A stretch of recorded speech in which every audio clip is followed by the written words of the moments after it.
Welcome to Lead Empowered TV. I am your host, Nathan Mitchell. Today's guest is someone who brings energy into the room before he ever says a word.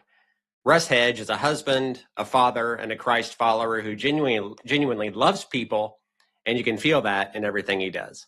With over 30 years of success in sales and marketing across multiple industries, Russ isn't just talking theory, he's lived it. More importantly, he's learned how connection, faith, and intentional choices can change the direction of a life and a business. In a world that often feels rushed, noisy, and negative, Rush has made it his mission to be a positive force and help people move beyond the just surviving the day mindset. Known by many as hashtag Russ Selfie, he's an inspiration specialist who understands the power of community and influence. Through coaching, speaking, and his high energy podcast, Marketing with Russ, he challenges people to live with purpose, courage, and an adventurous spirit. Today, we're talking about his new book, Life Happens and Then You Choose, a message that couldn't be more timely. Russ, I'm so excited to have you here. Welcome to Lead Empowered TV, my friend. Well, thanks so much, Nathan. It is such a blessing to be here. You're an amazing guy. Thanks for having me. You're welcome, man. I'm excited about just hearing more about your story and sharing that with our audience on this episode today. Getting into your new book, but just as kind of like a fun question to kick things off, I got to ask, how did the whole hashtag Russ Selfie thing came about?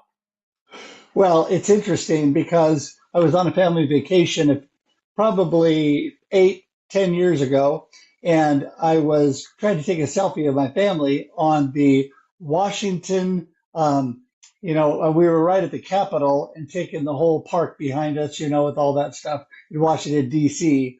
And I could not seem to pull it off. And my son shook his head, my, now 32-year-old son, but he was 20 something at the time, and said, "Dad, just give it up. Give me the camera." My son takes the selfie, so it's all good. So I'm obviously struggling. We go to New York after that. This is where it really happens. I used to hand my camera to people to take a picture of my family. Handed my phone to a person in the subway in New York. Questionable looking, but I wanted to get a picture of my family. Forgot that my wallet and everything was now attached to my phone. So I just handed him my credit cards, my cash, everything that I had. And as I backed up, I prayed, "Dear God, please help him to give me back my phone." We smiled. He took the picture. Thank God he did give me back my phone. But I realized no more of that. I have to learn to take selfies. So I started taking them at business events. People loved them. They started jumping in and diving and just having so much fun. It was an amazing connection tool that I learned by accident. And then one of my friends said, "You got to have your own hashtag Russ Selfie." So there you go. So it all was born out of me not being able to do it, learning to do it, and being scared to death that my phone was going to be taken. Yeah. Yeah, and I probably would have felt the same way as you in that moment, but it's a testimony to the fact that the majority of people are good, right? And the majority of the people are Yeah. going to do the right thing. And that's always reassuring. Yes, I'm very thankful for that. Well, Rush, let's talk about your book. The title says a lot, in just a few words. Was there really a specific moment in your life where you realized, I don't get to choose what happened, but I do get to choose what happens next and ultimately how I respond? Well, it's interesting because my first book out, just right after COVID hit, was called Befuddled, Live the Life You Choose. And the whole theme was don't be befuddled, be intentional, have purpose, live the life you choose. And had so many people say to me, "I can't live the life I choose. I can't live what happens to me." And I would say to them, that is exactly true. But you can always choose what you do next. How do you respond? What is your perspective? All that. So life happens and then you choose. And I kept saying that over and over and over. One of my co-hosts for a couple of my live streams, my friend D. Scott Smith, says to me, "Dude, that is your next book."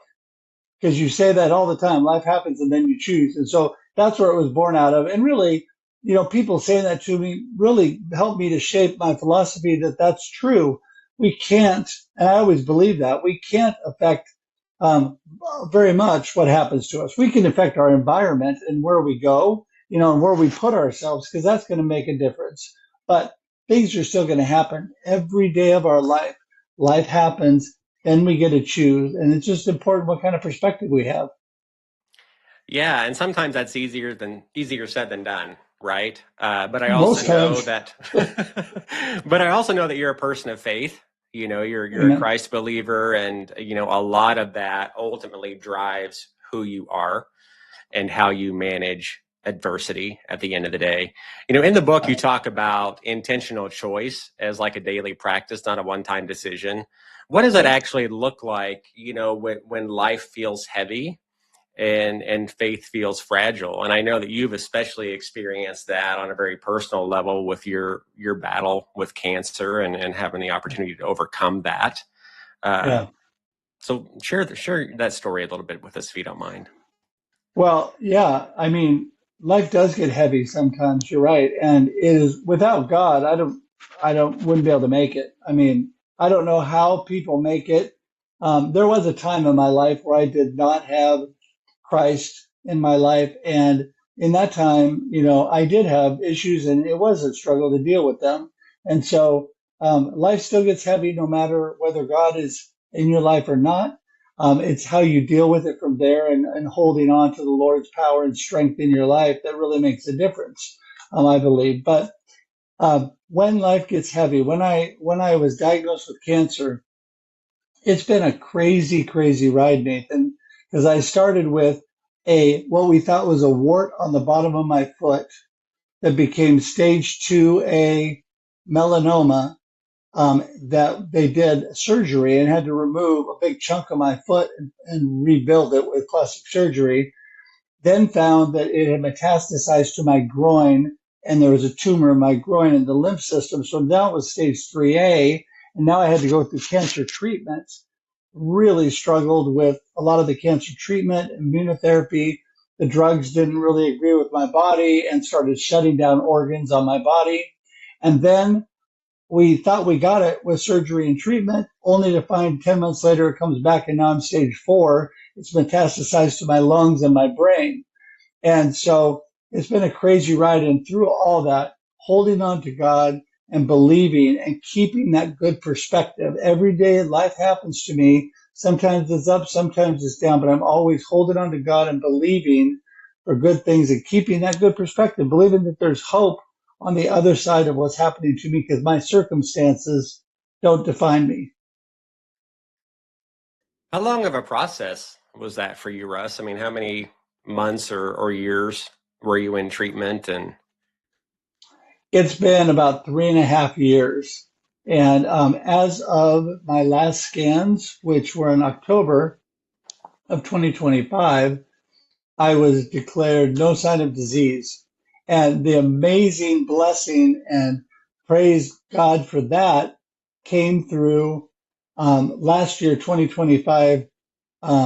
Last year was really a good example because I wrote this book last year in 2025, and it started with me in the hospital because a couple more organs were being shut down. My thyroid was shut down, my adrenal glands were shut down, and I ended up in the hospital.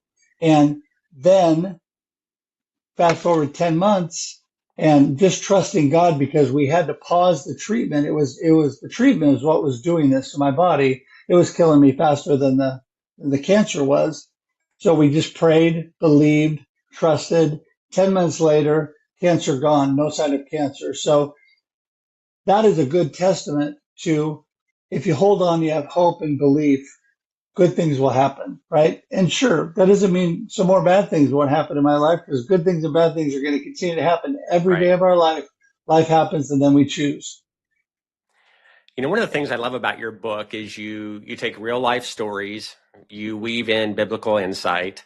You know, was there a story that for one reason or another maybe you hesitated to share because it was too raw or maybe too close to home, but ultimately you knew that the readers who would ultimately read your book needed to hear this message?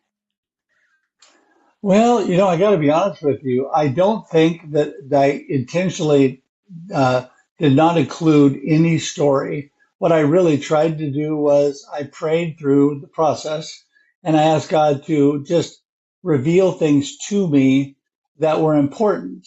And even in the last couple months of the book, before I sent it in for, where I finally got it published, um, there were a couple things that happened and they were hard, but I did include them. So I can't say that I did not include them, but I will tell you one story. I had a really good friend. I had several friends that got cancer inside of my journey or had cancer and died inside my journey. They went to heaven inside my journey. Um, at least that is my hope for all of them. Of course, we can't know for them, but this story was a friend who sent me a Father's Day card in June. She had been a huge supporter, supporting you, Russ, believing for you, praying for you. The next couple weeks later, she sent me a message and said, "Listen, I got to tell you." Actually, she told me in person. I got to tell you that, she was a breast cancer survivor of 20 years and no cancer for 20 years. She had gone on vacation, didn't feel good, came back. Doctor said cancer was back in her bones and her lungs, and it was bad. And she was gone inside of 2 months. It was really hard, but in that last moments, I was able to go to the hospital and pray with her and ensure in my heart and mind that she knew Jesus and where she was going. That made me feel really good that I had that opportunity. But those things were really, really hard on me because people that were so supportive of me and then contracted cancer and then were already gone. I had a few of those during my journey. Um, so the bottom line is, I think that I tried my best, Nathan, to include what I thought God wanted me to include. Yeah, so I think my a question that I have, Russ, is, how did you maintain strength, through so much adversity? I'm a faith-based person like yourself, but it also requires me to be intentional every day, to Yeah, spend time in God's word and in yeah. prayer, etc., to keep my faith where it needs to be. So were there certain practices that you put into place on a daily basis that helped strengthen your faith, helped you think about positive outcomes versus, some of the experiences that your friends, that didn't have the same story that you have to share here today? Yeah. Well, I mean, you're right. God is all powerful, but we have to lean in and seek Him and be in tune with Him, connected. And I have a morning routine that includes daily Bible reading and journaling and prayer and exercise that I do every morning. So I always do those things. Also, before I get out of bed, I have a routine that I do three things. And I talk about this in my first book, and I believe it was in this book too. I think I put it in there too. The three things I do is I'm thankful. I'm just thankful and blessed and just grateful for life and for God and for my beautiful wife and family. Number two, I say, I've got this. I give myself a little pep talk. You know what? God's given me the talents and abilities to do the things that I need to do. And so I'm going to move forward and do it. And number three, I say today's going to be awesome. Now, when people find out that I wake up at 4 a.m., they're like, dude, there's no way that I'm going to say today's going to be awesome at 4 a.m. And I tell people this not to say you should do what I do. I tell people this to say this is what I do to help set my mindset, to give me strength in the day because I'm already moving in a positive direction. And so whatever it is for each person, they need to find something that helps keep that positive mindset. And I'm big on personal self-talk. There's so many voices in our head. We need to talk to ourselves and tell ourselves positive input and get ourselves moving in the right direction. So that's what I do every day to kind of keep myself on track. Yeah, it's amazing how just important to start the day with gratitude is, Yeah, gratitude, being intentional about what you want to manifest in the day, and to your point, I mean, we all have those negative thoughts in our head, right, that we have to overcome. I mean, even the Bible says the heart is deceitful, right, above all things. So that's right. just starting that day with intention and having a positive mindset, I think, is so key for our listeners to take away from this conversation today. Yes, and I know that if most people are this way, I can't speak for everybody, but most people wake up in the morning and start worrying and fretting right off the bat. You start hearing voices like, "Oh my goodness, I got to get up, get the kids work ready for school. I need to get up and get ready for work. I've got a big meeting today. Oh my goodness, all these things are going on."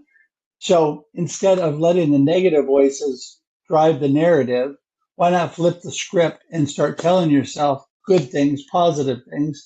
And it makes a big difference. Now, I'll tell you, I am blessed by God with a positive mindset personality right off the bat. I tell people I have an unfair advantage because he made me that way. And I had a wonderful mama who was amazing. My mom was the happiest person in the world. And so she really was a good, a good example for me. And my dad was awesome too. But my mama was the happiest person alive. She was. She actually passed from Alzheimer's and was happy all the way till the end. It was just wonderful. But I just say that no matter what you are, if you happen to be a glass half empty and you're a little, a negative person, you can still flip that script and intentionally pick positive input for your life. Russ, many leaders and families, they feel stuck between trusting God's plan and wanting or feeling like they have to have control in their life, right? How do you help readers navigate that tension without drifting into, being passive or just burnout in general? Yeah, I think that's tough for everybody, Nathan. I think that a lot of people, we all want to trust God and then tell him what to do, right? I Yep. mean, I think any Christ follower that says they don't do that's lying because we all say, "Dear God, please help me." And by the way, here's how I think you should do it. And so we all have that little bit of control issue. And then you talk about the passive end of it, just saying, "Oh, I'm just going to give it all to God and do nothing." Obviously, we can't be passive in life. We have to be intentional. We have to make choices. God gave us free will in life for a reason. We need to intentionally move forward, of course, in his plan and what he has for us in our lives. He's gifted us all with certain gifts and abilities. He's laid out purpose for all of us. We all have a God given purpose. Mine is I clearly know my purpose to inspire and encourage you and others to live a purpose driven life of significance, something significant impacting God and other people, helping people be world changers, difference makers in their lives. I want to push people forward in that direction so that they can find God and God's purpose in their life. And so I think that, we all struggle with that. And it's a daily choice because, Nathan, life happens and then you choose. Yeah, I discovered my purpose in life probably back in 2013, I would say. And it's pretty simple. It's just to empower people. And that looks different, depending upon which area of my life I'm doing that in. Business wise, it's to empower people to unlock their true leadership potential. But when I serve at the church, my purpose is to empower people to be more like Christ, right? And to serve them and break bread with them, have coffee with them, whatever that might look like. Sometimes it's just, being the ear that needs to listen, and sometimes that's Right? enough. So if someone is watching right now, maybe they're in a difficult season where life feels like it's happening to them and not for them. What's the first small choice that they can make or that you would invite them to make today to reclaim hope and purpose, just given how important it is? Well, oh my goodness. Number one, if you don't know Jesus Christ as your Lord and Savior, that's the first choice you should be making. After that, the first choice you should be making is believing and trusting the path laid out for you is good, that there's good intentions. The fact that God works all things for the good, all things, good things and bad things happen in your life, but he works them all for the good. Also, he's got a plan, right? His plan is for abundance in your life. His plan is for good things in your life. And so I think that when you start believing that things are happening, what happens is your brain is created to actually rewire itself. Your brain will rewire itself to look for good things instead of bad things. It is a scientific fact. I'm not a scientist, but you can look it up. Your brain is created that way. And so God kind of knew what he was doing there, right, Nathan? And so I'm just Absolutely. really, yeah, so that's what I'd encourage people to do. All right. Well, Russ, we've got about 4 or 5 minutes left in our episode today. I would love to hear what's new for you in 2026. I know you got Podfest coming up, so we got time to talk Right? about that if you'd like. Also, if you want to, plug your podcast, Marketing with Russ, whichever direction you want to take it these last few minutes, let's do it, my friend. The floor is yours. Well, first of all, I love being on your podcast, Empowered Hearts. This is amazing because you and I are the same. We're hoodie guys. I wore Yep. my hat in honor of you. And you know what? I'm a casual guy. When I started my own business, I decided I'm going to be me, right? And so my new book, look what's on me behind in my book. It's a hoodie. There you go. And so my new book, Life Happens and Then You Choose, and everything about me is available at russhedge.com. Russhedge.com is the place to go. You will find out that I love people. I love to speak to people. I'm an inspirational speaker. And coming up in the new year, I'll be speaking at a cancer conference this year. I'm going to Podfest. I'm super excited about that. I will not be speaking, but friends are, and I'm going to support them. And I intentionally did not ask to speak at Podfest because I wanted to experience it. I've never been there. And so it'll be a lot of fun. I'm looking forward to several other speaking engagements coming up in 2026, being on lots of live streams and podcasts like yours, Nathan. Yes, Marketing with Russ, aka hashtag Russ Selfie, is every Monday and Thursday, 8 a.m. live on LinkedIn, YouTube, and Facebook. Plus, I have Russ Reels live every Thursday at 4. I have the Experience Live with Russ and Scott every Wednesday at 7 a.m. Pacific Standard Time, and the Experience Local live with Russ and Scott every Monday at 9 a.m. So I do a lot of live streaming.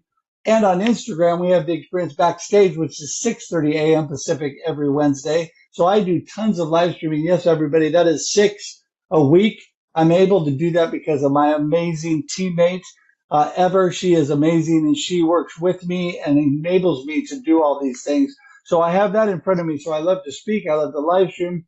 I love to help people with their business. I do marketing coaching. Most of it surrounds connection and community building. We are better together, Nathan. I know you believe that. We are definitely better to believer. That's why God told us to gather together. You know, where two or more are gathered, He is in the midst and things are happening that are good. And so those are my plans for the new year.